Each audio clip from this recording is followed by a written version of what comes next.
Se i due impianti di incenerimento di rifiuti speciali progettati da Un'Industria Treviso e Green Holding fossero realizzati, ci sarebbe una zona triangolare compresa tra Casale sul Sile, Zermano di Mogliano Veneto e Quarto d'Altino, in cui la ricaduta dei fiumi di combustione contenenti diossina si sommerebbe a quella che già proviene dall'inceneritore di Fusina in provincia di Venezia. È in sintesi quanto risulta da una prima osservazione della mappa realizzata dall'assessorato all'ambiente della provincia di Treviso.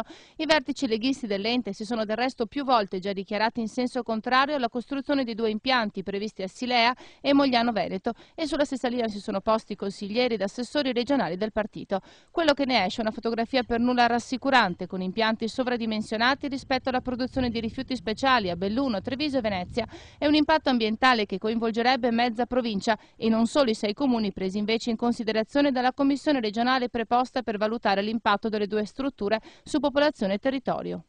Quanti sarebbero i comuni interessati?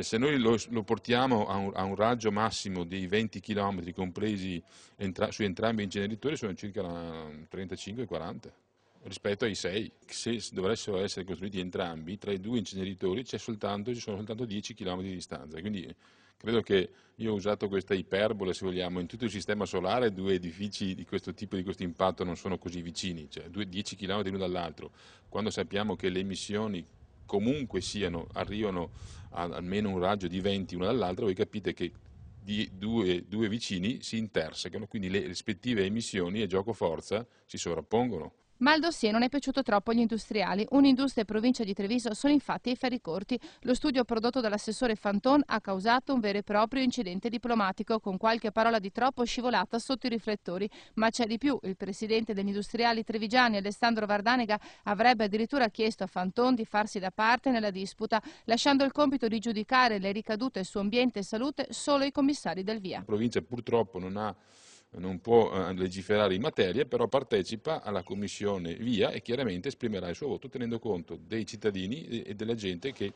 dovrebbe eventualmente subire i fumi di questi inceneritori.